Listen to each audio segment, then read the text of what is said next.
looking at my notes, by the way, so I don't forget anything. Comparing your journey or your purpose to that of others, ugh, that's terrible. Comparison steals joy, number one.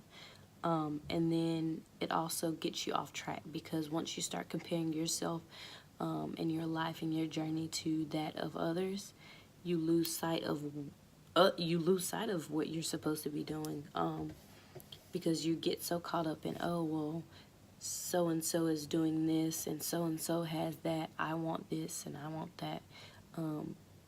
But really, I mean, your journey is not going to be synonymous with another person's journey. It's really just not how that works, because one, we are fearfully and wonderfully made. Each of us are unique. Each of us is different. We all have a different purpose in life, and that's just how it goes. And God knows best, guys. So if you see something, or you see someone with something or doing something that you want, you got to work towards that, but on your own timeline. Like, your timeline is not going to match with someone else's. You can't compare your page 59 to someone else's chapter 10 and they're on page 100 or something. You'll get there when you get there, as long as you are taking the right steps according to what God is telling you. But if you're not in tune with God, and if you're not in tune with knowing who you are and where you're going and where you're supposed to be, and what you're supposed to be doing, then you'll never get there. So definitely stay focused and limit how often you compare yourself and your journeys to that of others. If you find yourself doing that, one thing that I always do is, hey, I just have to stop and think, even write. I find myself doing a lot of writing, but even if you have to, stop and pray, like, hey, God, I don't want envy to fill my heart and my spirit. Help me to be content with where I am and where I will be going, because I know I'll get there. It's on your timeline, and I just have to learn some things before I get there. That's how I cope. Hopefully that may help you. The fourth thing is procrastination. So there's a huge difference between being busy and being productive. You can be busy and doing a whole lot of nothing and getting barely anything accomplished, but if you're being productive, you're getting something accomplished, like you're working towards something.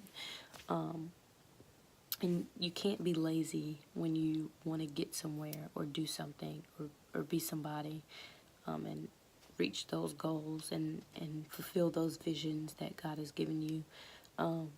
Because the soul of a lazy man desires and has nothing, but the soul of the diligent shall be made rich. So you can't say you want something and then not put forth the work to do it, because guess what? Faith without works is dead. You can have all the faith in the world, but if you're not putting that action behind it, you're going nowhere fast, honestly. So definitely stay on top of you using your time wisely, as I was saying earlier. We say we want things, but then we're not willing to put in the work to get there, or to accomplish those goals, and that's just not how it works. God is not just going to shower you with blessings and resources if you're not faithful with what you have now, where you are now, and working towards something else. So definitely keep that in mind as well. This last one, which is wanting to control your timeline, has been one of the biggest struggles for me, because I feel like I have to control everything, and if I'm not where I want to be, it gets frustrating, and it weighs down on me, and I begin to stress out for no reason, because it's like, God got you. So why are you trying to rush to get where you're going? You still have plenty to learn before you get there. He has to prepare you where you are, so that when you get where you're going, you're set. Some things have to take place before you get where you're going, so that you'll be prepared to be used by God in the next season of your life. So Isaiah 55:8 and 9 says, "For my thoughts are not your thoughts, nor are my ways your ways, says the Lord. For as the heavens are higher than the earth, so are my ways higher than your ways, and my thoughts than your thoughts." God has a bigger plan in mind than what we can even imagine. What we're thinking, He's 10 steps ahead of us. And the sooner we realize that He's in control, the better off we are. Because the longer you try to take control, the further away you're going to be from your goal. So just let God have His way. Ask Him to enable you to just be content where you are, but be hopeful towards where you're going, and just have confidence that He got you. Like, to doubt God and to constantly worry is just a sign that you don't have enough faith and trust that He'll get you to where He wants you to be. I mean, after all, He created you. So once you start developing that mindset and getting yourself into more positive thinking and less worrying, you'll be good. I promise. Like, it's gotten better for me, knowing that, hey, okay, this is not meant to happen right now. Like, you can continue to try over and over again, but He makes all things perfect in its time. So definitely keep that in mind. And literally right before I started recording this video, I got a notification from Sprinkle of Jesus, and it said, "The way that you deal with delays determine how you experience your destiny." So if you're always rushing, or you're impatient, or you're not waiting well, things won't really go well for you in the end.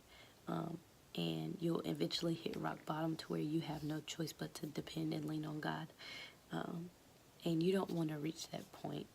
Sometimes we have to learn the hard way. I know I did.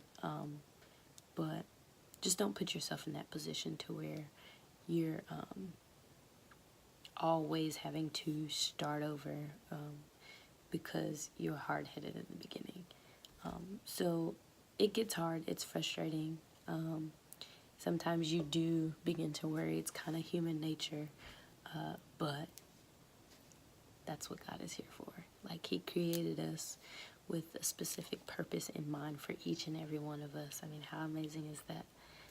It doesn't get any better than that. So just keep all of these things in mind. Just stay focused.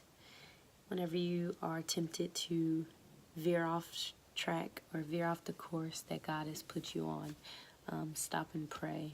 Like, hey, God, am I supposed to be letting this person go? Do I need to love them from a distance? How do I handle this situation? Where am I going from here? Like, just pray with Him. Like, talk to Him. Just as you would be quick to text or Snapchat or Instagram your friends what's going on in your life, is the same way that we need to be with God in regarding to our purpose and where we should be, or where He wants us to be. So prayers up to everyone who is watching this. I definitely appreciate your time, and I hope to see you on the next one. Bye.